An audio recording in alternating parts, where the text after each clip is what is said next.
gaafasan abiyyi mo'achuun hin danda'amu jeetiin dubbadhee ture jechuudha. Akkasuma mo'achuun dadhabamee jechuudha. Arraas nuti bakka distiin siyaasaa irraa feelamtu san teenya abiyyi distiin abiyyi okkoteen abiyyi bishaan shuumoon bishaan fixattee jirti. Gaafaan akkana jee gabbee haasa'us aboo ati sadarkaa girrisaanu as deebi'e kanatti sadarkaa girrisaanu badhaadhina ta'e kanatti yaa sheekha keenya ni maraatte moo itti dhiyaatte sigal itti dhiyaatte naan jechuu turanii jechuu ijoolleen badhaadhinaa ta'u wajjin qabsaa'uu turre yaa sheekha ifiifuu sadarkaa gartee beekunoo laal namichi mataa baaldii sun hundi finfinne galee abbichuu kiyya way as naqabii wayichi naqabii je'ee gartee maraatu jiru kanatti hay sheekha ati bara dukkanaa san keessa badhaadhinaa wajji qabsaawaa turte gatiitti kafalaa turte sheekha keenya maal taatee naan jechuu turtanii ayyaroo hunda oggii okkoteen bishaan fixatte dafeetiin gaccee isinitti himaa jechuudha. Ozo anumarra laallattanii dubbiin bar wanni gatii kafaltaniif hin jirtu sigal. Okkoteen abiyyi akka bishaan fixatte 100% gatu taaleetiin isinii himee jechuudha. Sigal. Gatu taaleetiin isinii okkoteen abiyyi bishaan fixattee jirti. Abiyyi kanaa booda Jaawar Mahammad hin injifatu. Abiinaa taa'adduun viidiyoo kiyya kana seenaa ol kaayyadhu. Yoo Jaawar dhukkee irraa kaasuu baate kijibaa naanji. Dhukkee. Maaliif nuti distii bishaan fixattee ijaan garraa jechuudha. Akka keessan miidiyaa irraa teenyee naman deeggarru akka keessan miidiyaa irraa teenyeen iyyinuu jechuudha. Bakka okkotee saniin taa'a yeroo hunda. Gaafa Jaawariis isaa wajjin taa'u ture. Gaafa badhaadhinaatiis isaa wajjin taa'u ture. Ni hin beekaan okkoteen bishaan fixatteen hin beeka siigale. Mee ati amma abiyyi afaan kamiin abiyyi Ahmad ittisuu dandeessa?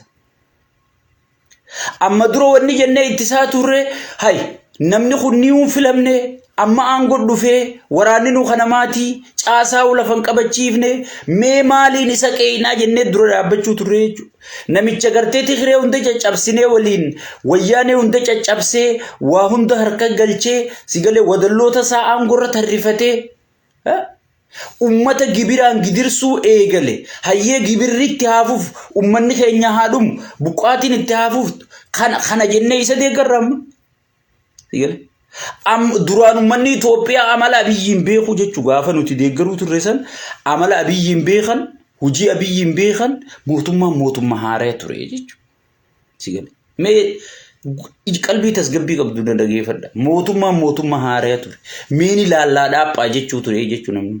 Kanaa booda abiyyi maal akka ta'e sigalee maraataan huccuu uffachuun beeknee waan abiyyi ta'e ni beekaa jechuu. Nama gaafii Oromoo deebisuu deemu moo sigalee nama gartee Oromoo ficcisiisuu deemu moo nama Oromoo buqqisiisuu deemu ni beekaa jechuudha. So saniifuu tana haasawa keessatti itti dhufaa eegaan hangana isiniin jedhe gara sagantaa kiyyaatiin seenaa irra deebuudhaan السلام عليكم ورحمة الله وبركاته إرجان سرنجي بود يويا إلمان أرومو مسلمة كريستانا واقفة قخنا هندن قبل الليل كم جرتن نجيو ما فيا أراكم بكم وتدرين تيا كتاب جاور محمد جدي كتاب جاور محمد جدي قرتي أسرة والفتو جرتني ولتي جرتني مال والقلو جرتني سياسة لا خوف لا تبجا دلقا مالي ولولو سنبرباچسو سيقل غند والبابتني إسنوا ولا الربس مالي أرومون غند باتون جرتو إسنوماتو قادمات يسني في قادمان كيسن فا ولولو مال خيستو ورمو ولولو جرخو لمان ورغرتي والفود بيكم أرومو كيسا إسلام أما وليه قال لهم ورا والفود بيكم نجوم أتيس انتلو نجوم جار سخيلبت أتيس أبليس نجوم جار تيتيلبت قبصون أرومو اتفقتي سيقال قبصون أرومو والفتاني والمال تاتني هو يجتني calm down سيقال سو وتدلين قبصو خفلا تبجا هنجما غورا أكا أمريكان غرتي بوجا والربصا ولتي قلقلو دفتي ولينيراتي ناتو خان أكا نبرد سيقال أماسيس أرومما أبيي نمني مرما جرنجرو جاور أبيي الر أرومو متي أبيي جاور الر أرومو متي جولين ندينو أرومو جرو سرني أبيي نونتو أرومو نتو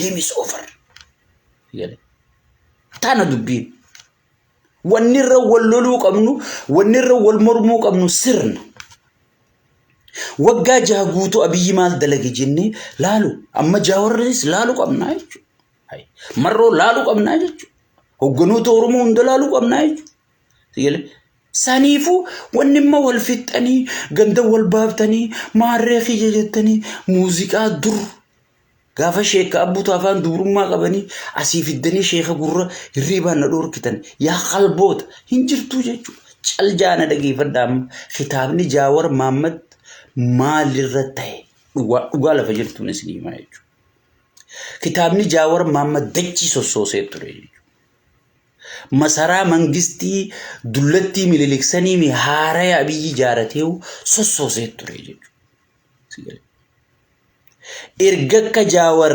kitaabaan barreesse hingaa bujee gabbeeti abiyyi khiniina fudhatee khiniina hirribaatiin liqimsiisee doktor gammachuu rafsi doktor Tichasaa sanni beeytan doktor gammachuu raffisu jira malee abiyyi hirriba dhabee jira hirriba dhabee jira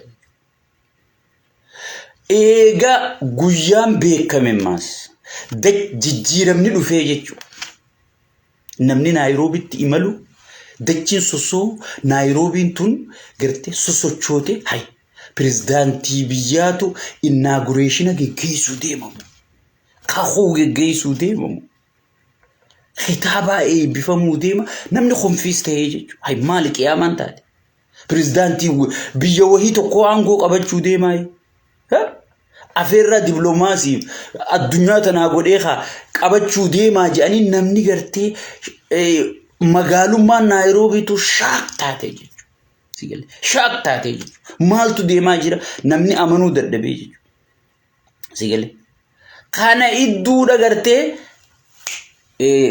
namichi narraa miga baacaa dabalee kun waan sanii jimaa biyyaa sayyaadeen seeyaa utaalee biyya dhaqee biyya jira hoggi abiyyitti dawwalu aboo an biyyaan jira bar Finfinnee jira jee bar ambaasaadarota isaaniitu bakka jiran hin beeku bar sirni kun hin ta'u wanni jennu maal hogguma si fayyadamu deemu dhukkee sirraa dhallee sirratti ol si baafata amala abiyyi akkasi hoggitaan duute jiraatte sigale presidenti taate ambaasaadara taate jeneraala taate dhimma isaatii miti guyyuma sitti ajabe dhufee dhukkee sirraa dadhabate akka sheekotiin gartee mi kitaaba sheeka abbuuta hoggi masgida dhaqee dhukkee irraa dadhabe jee qaraami inni hogguma sitti ajabe dhukkee sirraa dadhabate sirratti ol si baafata namicha kana ambaasaaddarticha isaatu bakka jiru hin beeku Nairobi jiramo sigale Amerika bashannanu jiramo Finfinnee jiraawun be hoggi telefoona qalalaw itti godhu hay baram Finfinnee injima afaan kaachuu jira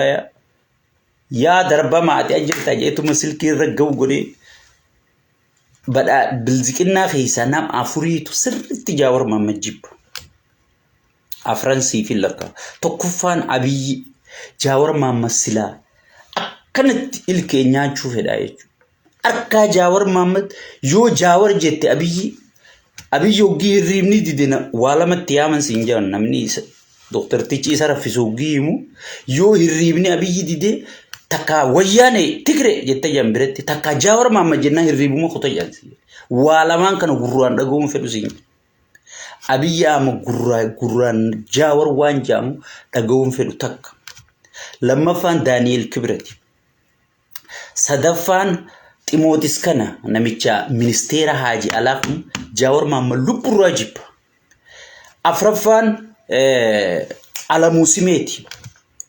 Alamuu Simeetis nama ilkee nyaachuu fedhu kun awwaluu fi Adaanish maarmaal kunis ni jibbanii tanneenuma harkaan qabdu dhiisite wadalloota tanneen soo saniifuu jara kanaa jechuu kasirri jibbu hoggis amma kaasee jechuu amma Timootis kaasega yaa Timootis dafiiti ceehi namicha Keeniyaan maallaqa biran kuttu ni beektan Keeniyaan maallaqa biran kuttu Keeniyaa dhaqi diplomaasii dalagi kitaabni kun hin eebbifamu akkan eebbifamne godhi janii mootummaan irra dalage osoon namichaan ergin duratti xeeta qaaleessanii karaa san nama deemu qoratanii maal godhanii sodaachisanii maaliif ichi yaatan maal Nairobi gootan maal dalagaa qabdan janii daangaa muyyaalee hunda cufanii hay qiyaamaan taatee bara qiyaamaan taatee namichi gartee girgirii guutuu keessa galee namicha erganii kitaabni cancel ta'e jechuudha. Qaanii. Akkamin namni yaada sodaata. Kitaaba jechuun yaada bara. Gaafa kitaabni kee gubatu akkamin namni yaada gubaa. Yoo isiniin taane dubbiftaniin dhiiftanii jettee iyyuun turre egaa uummata Harargee gaafa Harargeen kitaaba kee hin taane jettee bara Harargeen tun karaama qabdi. Namni gabbee bar ida'amuu gubee Harargee maa gubdan jennee lollee qiyaamaan taate sheeka abbuutaa afaan girgiriin taate rifeensi kiyya kamma namu laatee kun gaafa dhumee beeka. Usululu qiyaamaa akkami gubdan jee idan jarri karaama waa harka afaan kaayyatee harkee wanni kun hin taatu jee gubee jechuudha. Bakka manumaa unu taa'uun qabdu kun shayxaanaa jee gubee jechuudha. Yaada maa gubdan jedhanii lolanii yaadni gabarra ooluu dhoorku yaadni bitamuu dhoorku mee namni kitaabni akkan eebbifamne si dhoorku dhugatti aangorraasii ka'eetiin filannoon dhufu jirti karaa dimokiraasiitiin sigal sintuquu sireetan ol korii jeeni beeytaa namichi ijaartiidha sintuquu maaltu fidee siruma ol korii ciisi yoo naan jette irra wayyuu dadhabdee sireetan ol korii jeeni beeytaa sintuquuti lag mi'aate oluma korii jeen sireetan sigal ichi booda maal gaafatta girgirii soo saniifuu yaad gartee filannoo eeggadha marree eeggadha mitirkishoo eeggadha kana maal mee nama yaada akkan eebbifamne godhe mee nama kitaabni gartee akkan eebbifamne godheetu amma karaa dimokiraasiitti numaatu dimokiraasii beekee dimokiraasiitti amanee sigale karaa saniin fuudhee aangoo si kenna. Abiyyi Ahmad nama ta'e baga gartanii jechuudha. Nama yaadni akkan eebbifamne godhe. Garuu waan kanarraa maaltu sii gale akka Abbutayyoo naan jettan Jawaar Mohaammed dhugumaan eebba qaba. Mootummaa duwwaa gorsaa akkam akka qabu. Ifi silaahu uumaan wanni ta'u qawwee dha'uu ture sii gale. Siyaasa addunyaa xiinxalee maaliin akkamittiin polotikaa namaa kana cabsaan isa bira jirtu qawweedhaan malee sii gale. Qawwee qofaan beekaa. Mee isaa mariitti amanu arge yeroo hunda qawweedhaan ala dhaabbata. Yeroo hunda waraana eebbisaa oola. Waraana rabbitti fedhe. Sigale. Eenyu akka isa gorsaan beekan. Ifiifuu kitaaba Jawaar Mohammediif gatii dabale. Amma namoonni gariin gartee aboo dubbiin akkana taatee maarree taatee wayii jee qalbiin cabuu jira. Angaruu hedduun gammadee fi Jawaariif kitaabnilleen gatii bee yaadni Jawaarilleen hangam takka akka biyya san keessa lafa qabate hanga yaadni Jawaar yoo lafa qabate biyya shoorar keessu hoogganaa ta'uudhaaf namni kun gartee karaktara irraa barbaachisu hunda akka guuttachaa jiru sigale. Yaadni isaa biyya san keessatti akka sodaatamu akka bitamuu hin dandeenye akka gartee gabaadhaaf hin dhihaanne yaadni kee godhamnaan ati nama jabaadhaa beeka. Nama mootummaa saniif sodaatamu nama mootummaan sun firraa eegu nama mootummaan sun gartee yaa Rabbi ka gootenarraa godhi jee du'aayii si godhu ta'uu beeku qabda. Nama gartee waan Jawaar Mohaammed ma'anaa Jawaar Mohaammed hin galiniif dhiibbaa Jawaar Mohaammed godhuu danda'u haga ammaa hin galiniif sigale ammarraa isiniif galti jeetii yaada. Ammarraa isiniif galti kitaaba tokko eebbisuu dadhabanii. Kitaaba dheengadda gartee kitaaba isa faarsu iskaalaayitiin diskaawuntii kennee kitaaba ibsaa nagooti moo jaarsi keenya abaa'oo sun barreesse muumicharraa maarree gara hanga qabritti jee barreessisan sigale iskaalaayitiin diskaawuntii kennee maal jedhanii harka tumanii manguddoo kabbaa duulaa tan hunda tan goda darban tan hunda dhukka irraa danda'anii fidanii akka gartee namicha kana faarsitu godhanii sigale itti rakkachuu turanii jechuudha. Garuu yaada biroo keessummeessuudhaaf qophii miti. Bar aangoo sheer godhuu miti. Aangoo walii qooduu miti. Aangoo gartee saba kanaaf qooduu, mormitootaaf qooduu, mormitoota Itoophiyaatiif qooduu miti. Yaadaahu akka ati Itoophiyaa keessatti isaanii wajji sheer gootu. Kitaaba ida'amuu faayidaan qabne. Namni dubbisuu didee khaadireen lubbuudhaa bitattee mana keenyaan namni tokko dubbisutti hin jiruu je'anii gabaasinitti gallaan walgahii yaamaa je'anii durgoo qopheessanii walgahiidhaan kitaaba dubbisiisuu turan. Yaanni sun waa takka akkam finne kan walgahiidhaan yaamee namni dubbisuu ture bara. Mee akkamitti namni walgahii yaamee kitaaba nama dubbisiisa? Sunuu humaan finne. Isaan kasaanii akkasin lafa qabsiisuudhaaf tattaafatanii jechuudha. Kanamaa garuu na gargaaraan eebbisiisaan jenne. Hoteela na akhiree isaan jenne. Biyya keessatti illee godhadha jee isina khaalifan jenneen. Biyya ollatti isinirraa achi baheetiin sigalee eega gartee asii yaada gurgurachuu na dhorkitan ichitti illee yaada kiyya gurguradhaa jee bahee jechuu namni kun. Yaanni salleen akka hin gurguramne yaaduma isaanii malee addunyaarra yaanni tokko akka jiraachuu hin dandeenye si mirkaneessaa jechuudha.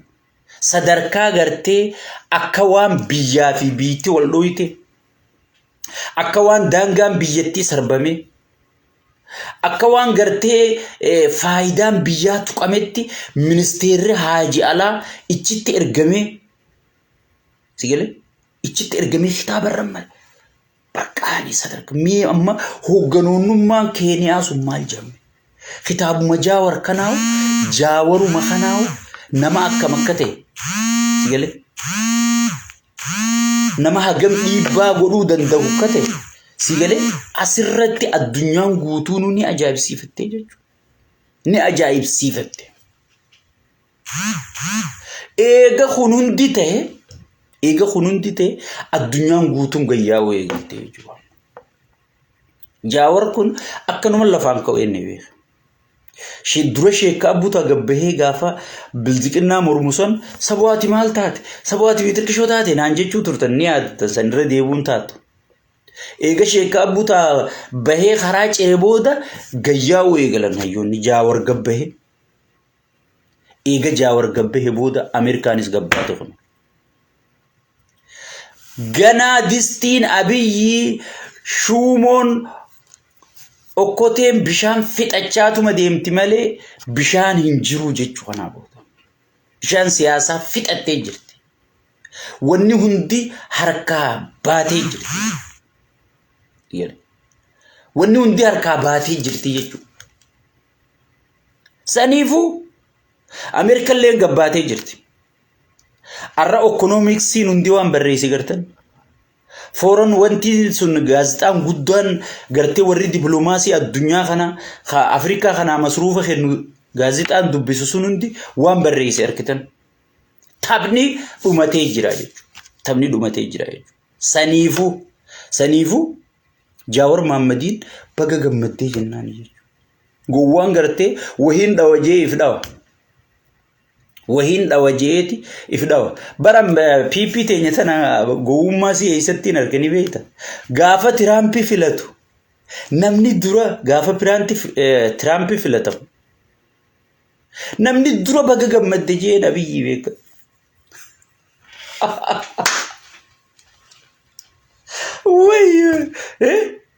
Tiraampi jechuu zawwarasti. Nama harka Abiyyiin feene beeka. Ni umbeeku inni. Eega siitti dawwaleeti yaaboona qunnamsiisaa jee nama meeqa kadhatee silkii jalaa kaasuu dide. Nama isa qunnamsiisuu barbaadu san hundaa wajji wal qunnamuu dide. Angaafasiin saboo maaluma deeggaruu turre. Maaluma wayii beeka jennee maarree jaalala.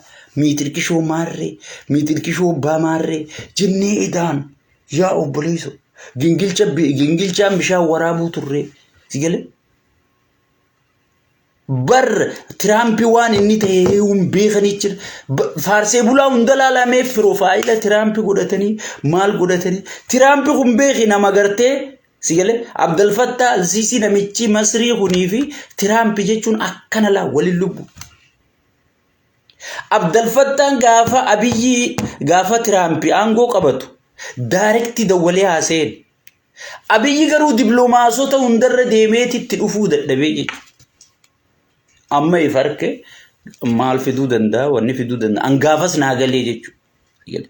Akka wanni takka humaatan beekti. So saniifuu Jaawar Mohammad baga gammadee baga injifattee jechuudha. Injifannoodha. Eega kun ta'e booda. Eega kitaabni Jaawar Girgirii uume booda. Arra qaallichi kabbalaan akkuma reefu isinii barree 4 kiiloo keessa wadala saaxaan Oromiyaa irra haate kana yaamee durani kabala siinjan kabalatti gillik boskii tan hundaan bar waajjira kanan naqatee tuma jedhanii bar akka ijoolletti si'el kabbalaan garagalcheeti amma hatattamaan deeme ummata mariisisi jedhanii ni jiran arra kaleessa arraa miti kaleessa waajjira paartitti mari'achaa oolanii jechuudha. Mari'achaa oolan. Maal goluu qabna nuti duraan Amaaraa fi Oromoo Tigree ummata kana adda harkifne Oromoodhaan kun ogumaa keessan isinii baafne jenneen Amaara fitu jirre jenneen Tigree fitu jirre jenneen akka waan Oromoon Amaara nuufiti Tigree nuufiti jetteen sigale inni aangoo isaatiif godhaa beeka akka waan Oromoo godhee fakkeessee sigale jara kana gartee yoo jarri ku walid deebi yoo jarri ku wal qabate ekonomii biyyaa tabatti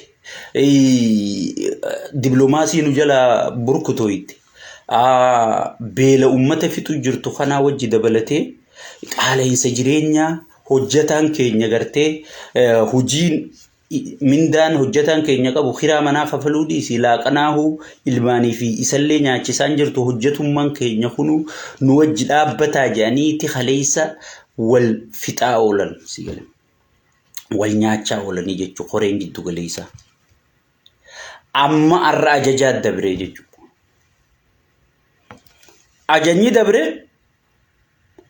kun magaalota irratti magaalota Adaamaa Dirree Dhawaa Shaashamannee Narraayimi Baalee Roobee Moyyaalee Naqamtee magaalota gurguddaa Harar magaalota Oromoon qabdu guuturratti deemanii akka gartee yaada ummataa guuran ummataa fi isaan maali wal beekanii yaada ummataa guuran qaallichi wadala satti karoora gad dabarsee jira wadaltichinis wadalloota nyagoo xixiqqoo godinarra naqate tana yaamee jira jechuudha. Yaamee jira so kana gartee gad dabarsuuf deemanii jechuudha. Ummataa fi isaan waliin beekan maaliif hin jiru. Yeroo hunda oggii isaan ummata waliin nuu qabaa jiran qaadireen maal fiddini beekta miseensota isaanii guurtee fiddi jechuudha. Miseensota isaanii guurtee fiddi. Miseensonni isaanii waan isaan fedhan malee jijjiiramni lafa qabatee malee jijjiiramni wanna tahee malee jijjiiramni milkirra jira malee ummanni dhugaa sun dhaqee takka agaafii isaan gaafatee hin beeku. Ummata dhugaa ni baqatan. Maaliif ummata biraa waa takka maal qaban nama ummata biraa guyyaa qabu nama ummata biraa galata qabuutu ummata fiitii wajji walitti haasa'uu danda'a. Inni kan biraa galata qabu haadireesaati. Kan nyaachise, kan achisiise, kan zarafsiise, kan tumsiise, kan ajjeesisiise. Sigale? Kan fayyade haadireesaati malee ummanni khatumame, khahatame, khagudeedame, khabuqqa'e, khagartee dhiirti gudeedamte ummanni gartee akkanatti isaaniin jiraachi isaan godhaa ture galata maal ummata biraa qabaayi ummataa fi inni walit dhufan. Nama gartee humaa yaaduu hin dandeenyeetu ummataa fi isaantu walit dhufaa jechuudha. Walgahii ummataa jedhaniin mata dureen ummata mariisisuu jedhamti. Sigale? Walgahii mata dureen ummata mariisisuu jedhamti. Walgahii ummata mariisisuu osoo hin taane haadiree isaanii mariisisuu yaani jechuudha. Maalirra jira? Maalirra jirtan? Maal godhaa jirtan? Jaawar nu gabbaa jennee yaanneen beeynu Jaawar gabbahe dhufe Jaawar sochoosuu danda'a. Maal godhuu qabna akkami Jaawar maqaa balleessuu qabna jedhaniiti ajandaan kennameef kan siifini ajandaa qaallichi bar wadalloota gakkanneen siimu jira beekadum oduumaa isaa ta'eetiin siimu waan inni afaan injeen siyaasoo jira sigale jaawar naggaadeedha maallaqa guddaa hatee maallaqa guddaa fuudhee sigale waan maallaqa san irratti qabnee sigale waan maallaqa san irratti qabnee himata itti qopheeffannee himachuu yaanuuf waan dhagaheef information arkateef baqatee biyya ala bahee nu qeeqe jaa ummata deebii kennaa ajani jeeti way wallahi ummata deebii kennaa jee wadalloota isaa kana gatimee jansi bar kitaabni waraabeysaa jan duubaa fi fuul duraanis lafee enuma jajan kitaabni hattuutis fuula duraanis maallaqa duubaanis maallaqa numa jajan ummanni oromoo bar sadarkaa san bira kutee jira bar mee jaawar mahammad kun gaafii ummanni keenya gaafachuu deemu qabdan jaawar mahammad kun hoogganaa baankii tamiiti kan maallaqa guddaa isin amma ummataan amansiifnaa maallaqa miliyoonaan gana fuudhee kutee ja'a maqaa isa balleeysaa jettanii yaa hoogganaa keenya abiyyi kan akkana jettee wadala keetti gakkennitu mee hoogganaa baankii kamiiti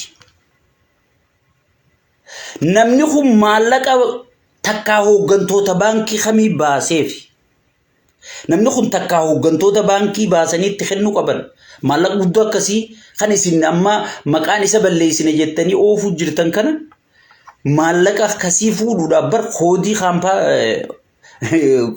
maallaqa guddaa saniin fuutu koodii qabaachuudhaaf manaajara takkaa nama baankii san sochoosu ta'uu qabdaa jechuudha. Mee baankii tam sochoosa Itoophiyaa keessaa jaawra.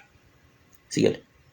Mee baankii tam sochoosa yoo gaafii kana uummanni isinii dhiyeessoo deebiin isin qopheessitan gaachana sirraati kana dhiitii gabbaasi ilaalcha biroo qaba. Akkasii miikii isin beeytan san qopheeffatanii mee gara kanaanii yoo nu dhufte kara sheenii juu kanaan baankii tam sochoosa akkamiin maallaqa san baasuu danda'e haga maallaqa san inni baasu isin hoo'eessi jirtanii tarkaanfii gartee dirree xayyaaratti tarkaanfii irra fudhattanii hanga inni doolaara hangas baasu hanga inni yeroo hangas baasu sigale isin tarkaanfii irra fudhattanii dhaabsiftanii je'ee yoo uummanni nu gaafate dhiiroo maal deebifnaaf jettanii yaaddanii ni beeytanii dhiiroo maal deebifnaafi jettanii yaaddanii ni beeytanii sigale saniifu akkana jaa maqaa balleeysaa janiititti gahu arra karooratti kennanii jiranii jechuudha.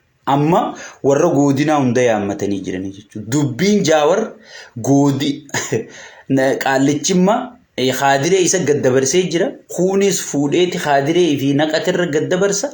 Soo dubbiin isaanii akkanatti shoorarkaana ixeeti taa'uu fi gala wallaalchiftee maraachuu jirti jechuudha. Amma gartee if fakkeessuudhaaf footoo ka'uu seeqachuu maal jechuu jira malee dhumattee jirti jechuudha.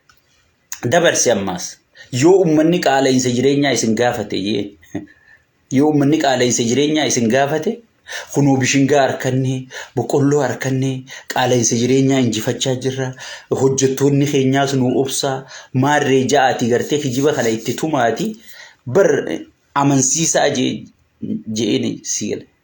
Meemma bishingaa yoo Oromiyaan oomishte naannoon Amaaraa lolarra jirtiin oomishte naannoon Tigraay akkasii oomishan qabdu Oromiyaa tana keessaahu oomishni bakka hangoota xiqqoo nageenyi jiru kanatti gartee oomishame malee oomishni oomishame jiru mee amma oomishni hangi arkame yoo Itoophiyummaan walii hiru seente mee Itoophiyaa baatii takkanii nyaachisa mee baatii takkanii nyaachisa naannoo Amaaraa nyaachiftamu Oromiyuma keessa nyaachiftamu Tigraay nyaachiftamu naannoo Soomalee nyaachifta eeysa nyaachifta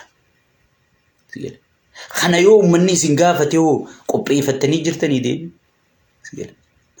qopheeffatanii jirtanii ekkanumatti bar wadallootatti waaga kennuu dura Sigale mee ogii kinina fudhattes stressin sunis sirraa gabbu'ee tasgabbaa'e viidiyoo sheekaa butaa tana laaleeti.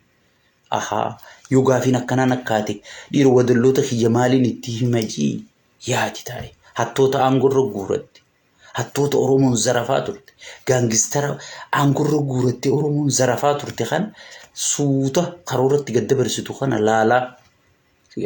Laalaa waa itti gad dabarsi jechuudha. So hangas takka piipiin kitaaba tokkichaa Jaawar lafaa ka'ee intervuu takkitti Jaawar kenne irratti deebii akkasiiti qopheeffachaa jirti jechuudha. Qopheeffachaa jirti jechuudha. Ummata walgahii yaamuudhaaf ummata gartee walgahii yaamtee girgirii isaan kaa'uudhaaf rakkisuuf qophaawaa jirti jechuudha. Amma gana nama kitaaba Jaawar dubbise jedhanii milishaan takka takka deemee hidhuu ta'a. Qabaanaa ta'an nama kitaaba Jaawar dubbise nama kitaaba sanas naqe nama kitaaba san dubbisu yoo gartan isaa fi kitaabichallee waliin gubaa jeejanna. Nama hangan takka dikteetara nama hangan takka garaa jabeessa nama hangan takka yaada namaa keessummeessuu hin dandeenye an dhugaa nama akkanaan seene qaalicha kan.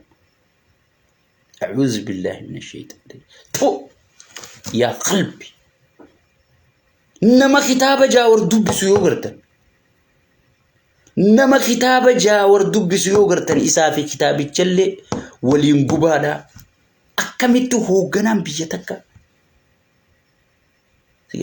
بروني أتجت قوتون هجس هاي جانيس يلا فودني هجس ميديا أماراتي ميديا الدنيا تيف شيكا بوتاتي هجس لفتيبر أوتون أفان كيسابات مي خابينو ما أكا مكا قبضو فلال وهما أكا مكا ولي قبضتي تيسو فلال أتين نما أكا مكا تاتي فلال